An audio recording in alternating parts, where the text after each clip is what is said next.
پاکستان اور انڈیا کے درمیان اہم معاہدے کون سے ہیں اور ان کی معطلی کا کیا مطلب ہو سکتا ہے؟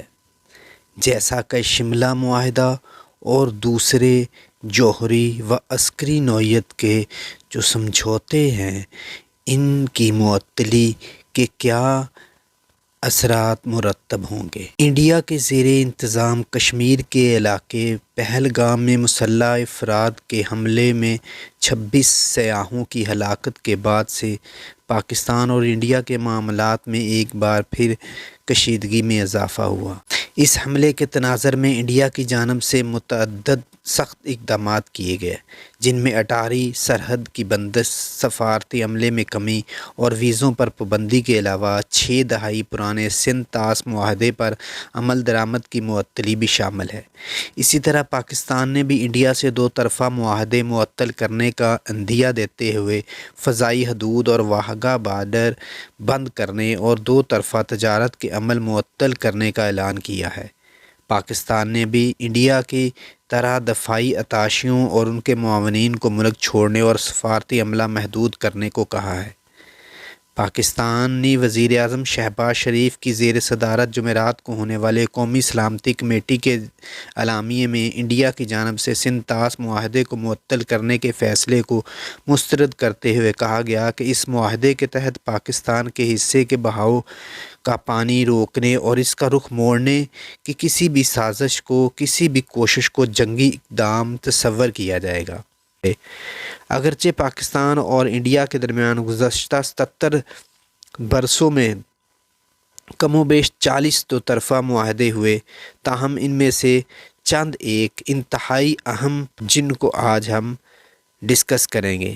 ان میں سب سے پہلے شملہ معاہدہ ہے۔ پاکستان اور انڈیا کے درمیان یہ ایک دو طرفہ اور اہم معاہدہ شملہ معاہدہ 1971 کی جنگ کے بعد انڈیا اور پاکستان کے درمیان تعلقات کو معمول پر لانے کی طرف ایک اہم قدم سمجھا جاتا ہے۔ یہ معاہدہ 2 جولائی 1972 کو پاکستان کے صدر ذوالفقار علی بھٹو اور انڈیا کی وزیر اعظم اندرا گاندھی کے درمیان طے پایا تھا۔ یہ ایک امن معاہدہ تھا جو انڈین ریاست ہماچل پردیش کے دارالحکومت شملہ میں ہوا تھا، اسی وجہ سے اسے شملہ معاہدہ کہتے ہیں۔ اس کے اہم نکات میں دونوں ممالک کے درمیان تنازعات کا پرامن تصفیہ اور کسی فریق ثالث کی مداخلت کے بغیر دو طرفہ اور پرامن طریقے سے تنازعات بشمول مسئلہ کشمیر حل کرنے پر اتفاق کرنا، علاقائی خود مختاری اور سالمیت کا احترام، سیاسی آزادی اور داخلی معاملات میں عدم مداخلت کا احترام کرنا شامل ہے۔ اسی معاہدے کے تحت انڈیا نے بنگلہ دیش جنگ کے دوران 93,000 پاکستانی جنگی قیدیوں کو رہا کرنے پر رضامندی ظاہر کی اور پائیدار امن کا قیام کی کوشش پر اتفاق کیا گیا۔ اس کے بعد جوہری تنصیبات اور سہولیات پر حملے کی ممانعت کا معاہدہ۔ انڈیا اور پاکستان کے درمیان ایک اور دو طرفہ اہم معاہدہ جو کہ جوہری تنصیبات اور سہولیات پر حملے کی ممانعت کا معاہدہ ہے۔ اس معاہدے پر 31 دسمبر 1988 کو دستخط کیے گئے اور 27 جنوری 1991 کو یہ نافذ العمل ہوا۔ اس کے کلیدی نکات میں دونوں ممالک نے ایک دوسرے کی جوہری تنصیبات اور سہولیات پر حملہ یا تباہ نہ کرنے پر اتفاق کیا، ہر سال 1 جنوری کو اپنی جوہری تنصیبات اور سہولیات کی فہرست کا تبادلہ کرنے، جوہری ری ایکٹر، فیول فیبریکیشن، ری پروسیسنگ اور تحقیقی سہولیات کے ساتھ ساتھ دیگر تنصیبات کا احاطہ کیا گیا۔ اس کے بعد فوجی مشقوں اور عسکری نقل و حرکت کی صورت میں پیشگی آگاہ کرنے کا معاہدہ۔ انڈیا اور پاکستان کے درمیان فوجی مشقوں اور عسکری نقل و حرکت پر پیشگی اطلاع پر معاہدے کا مقصد شفافیت کو بڑھانا اور فوجی سرگرمیوں کی غلط تشریح کے خطرے کو کم کرنا ہے۔ یہ معاہدہ 6 اپریل 1991 میں کیا گیا اور اس کے اہم نکات میں دونوں ممالک سرحد کے قریب یا حساس علاقوں میں فوجی مشقوں اور عسکری ساز و سامان کی نقل و حرکت کے بارے میں پیشگی اطلاع فراہم کرنے پر متفق ہوئے۔ اس کے علاوہ اگلا فضائی حدود کی خلاف ورزی، روک تھام اور عسکری جہازوں کی لینڈنگ اور پرواز سے متعلق معاہدہ۔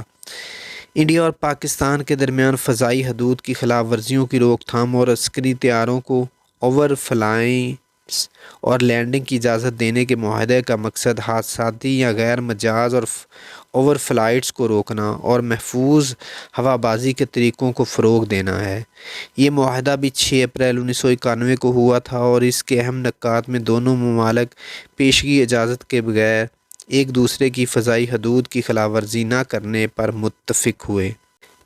اس کے بعد بیلسٹک میزائل کے تجربات کے متعلق پیشگی اطلاع کا معاہدہ۔ انڈیا اور پاکستان کے درمیان بیلسٹک میزائلوں کے تجربے کی پیشگی اطلاع کے معاہدے کا مقصد دونوں ممالک کے درمیان شفافیت کو بڑھانا اور میزائل تجربات کی غلط تشریح کو کم کرنا تھا۔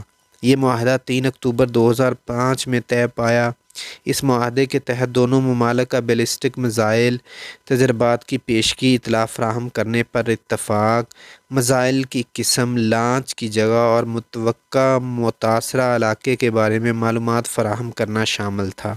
اس کے علاوہ پاکستان اور انڈیا کے درمیان دو طرفہ تعلقات میں ایک اہم پیش رفت لاہور اعلامیہ یا لاہور معاہدہ بھی ہے۔ یہ دو طرفہ معاہدہ پاکستان اور انڈیا کے مابین 21 فروری 1999 کو طے پایا۔ اس معاہدے پر انڈیا کے اس وقت کے وزیر اعظم اٹل بہاری واجپئی جبکہ پاکستان کے اس وقت کے وزیر اعظم میاں محمد نواز شریف نے دستخط کیے۔ یہ معاہدہ لاہور میں تاریخی مذاکرات کے بعد طے پایا تھا۔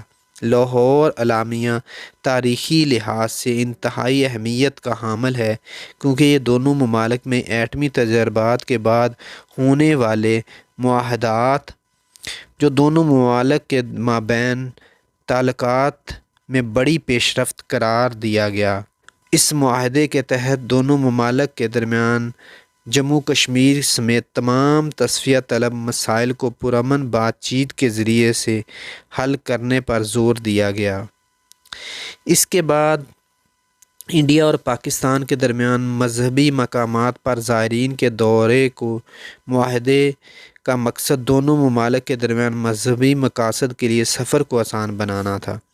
یہ معاہدہ 14 ستمبر 1974 میں دونوں ممالک کے خارجہ سیکرٹریز کی سطح پر کیا گیا۔ اس معاہدے کے اہم نکات میں زائرین کو ویزے کے بغیر یا مخصوص مذہبی مقامات کی زیارت کے لیے خصوصی ویزا جاری کرنے کے انتظامات کے ساتھ سفر کرنے کی اجازت دینا، دونوں ممالک میں نامزد مذہبی مقامات تک زائرین کو رسائی فراہم کرنا، ثقافتی و مذہبی تبادلے کو فروغ دینا شامل تھا۔ اس کے بعد نہرو لیاقت معاہدہ جسے دہلی معاہدہ بھی کہا جاتا ہے، یہ 8 اپریل 1950 کو انڈین وزیر اعظم جواہر لال نہرو اور پاکستانی وزیر اعظم لیاقت علی خان کے درمیان طے پایا تھا۔ یہ معاہدہ دونوں ممالک میں بسنے والی اقلیتوں کے حقوق سے متعلق تھا۔ اس معاہدے کے اہم نکات میں دونوں ممالک کی جانب سے اقلیتوں کے جان و مال اور عزت کے تحفظ پر اتفاق کرنا، مذہب یا نسل سے قطع نظر تمام شہریوں کے لیے مساوی حقوق اور روزگار کے دیگر مواقع فراہم کرنے پر زور دیا گیا۔ اس کے بعد سندھ طاس معاہدہ، اس وقت کے انڈیا کے وزیر اعظم جواہر لال نہرو اور پاکستان کے اس وقت کے سربراہ مملکت جنرل ایوب خان نے کراچی میں اس معاہدے پر دستخط کیے۔ یہ امید ظاہر کی گئی کہ یہ معاہدہ دونوں ملکوں کے کاشتکاروں کے لیے خوشحالی لائے گا اور امن، خیر سگالی اور دوستی کا ضامن ہوگا۔ دریاؤں کی تقسیم کا یہ معاہدہ کئی جنگوں، اختلافات اور جھگڑوں کے باوجود 65 برس سے اپنی جگہ قائم ہے۔ اس معاہدے کے تحت انڈیا کو بیاس، راوی، دریائے ستلج کے پانی پر مکمل جبکہ پاکستان کو 3 مغربی دریاؤں سندھ، چناب اور جہلم کے پانی پر اختیار دیا گیا۔ تاہم ان دریاؤں کے 80% پانی پر پاکستان کا حق ہے۔ انڈیا کو مغربی دریاؤں کے بہتے ہوئے پانی سے بجلی پیدا کرنے کا حق ہے لیکن وہ پانی ذخیرہ کرنے یا اس کے بہاؤ کو کم کرنے کے منصوبے نہیں بنا سکتا۔ اس کے برعکس اسے مشرقی دریاؤں یعنی راوی، بیاس اور ستلج پر کسی بھی قسم کے منصوبے بنانے کا حق حاصل ہے جن پر پاکستان اعتراض نہیں کر سکتا۔ معاہدے کے تحت ایک مستقل انڈس کمیشن بھی قائم کیا گیا جو کسی متنازع منصوبے کے حل کے لیے کام کرتا رہے گا۔ تاہم اس کمیشن مسئلے کے حل نہیں نکال سکتا تو معاہدے کے مطابق حکومتیں اسے حل کرنے کی کوشش کریں گی۔ اس کے بعد انڈیا کی جانب سے سنتاس معاہدے کی معطلی کے جواب میں پاکستان کا کہنا ہے کہ وہ پانی کے بہاؤ کو روکنے یا اس کا رخ موڑنے کی کسی بھی کوشش کو جنگی اقدام تصور کرے گا، اور یہ پاکستان انڈیا کے ساتھ شملہ معاہدے سمیت دیگر تمام دو طرفہ معاہدوں کو معطل کرنے کا حق بھی استعمال کر سکتا ہے۔ اس معاملے پر بات کرتے ہوئے قائد-اعظم یونیورسٹی میں بین الاقوامی تعلقات کے پروفیسر ڈاکٹر اشتیاق احمد کا کہنا ہے کہ اگر کسی بھی سطح پر ان دو طرفہ معاہدات پر عمل درآمد روک دیا جاتا ہے تو یہ دونوں پڑوسی ممالک میں کشیدگی اور تناؤ میں مزید اضافے کا باعث بنے گا۔ ان کے مطابق جوہری ہتھیار رکھنے والے ممالک کے لیے اس ضمن میں کیے گئے معاہدے کافی اہمیت کے حامل ہوتے ہیں۔ پروفیسر اشتیاق کے مطابق ان معاہدوں پر عمل درآمد رکنے کی وجہ سے دونوں ممالک متاثر ہوں گے اور ان کی معیشتوں پر اس کے اثرات مرتب ہوں گے۔ انہوں نے مزید کہا کہ اگر پاکستان انڈیا کی طرح یک طرفہ کارروائی کرتے ہوئے کوئی اہم باہمی معاہدہ معطل کرتا ہے تو اس صورت میں عالمی دباؤ کا سامنا بھی کرنا پڑے گا۔ ڈاکٹر اشتیاق احمد کے مطابق ایسے معاہدے جن کے ثالث عالمی ادارے یا طاقتیں ہوں تو ایسے معاہدوں میں یک طرفہ تبدیلی یا مداخلت اتنی آسانی سے نہیں کی جا سکتی۔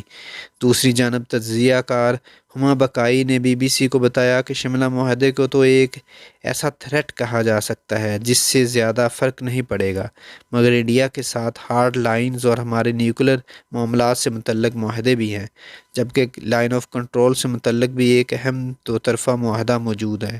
انہوں نے کہا کہ اس نوعیت کے اہم معاہدوں کی معطلی کے دیرپا اثرات ہو سکتے ہیں اور عالمی برادری کبھی نہیں چاہے گی کہ دونوں نیوکلر ممالک کے تعلقات میں زیادہ خرابی پیدا ہو اور وہ اس نہج تک پہنچ جائیں۔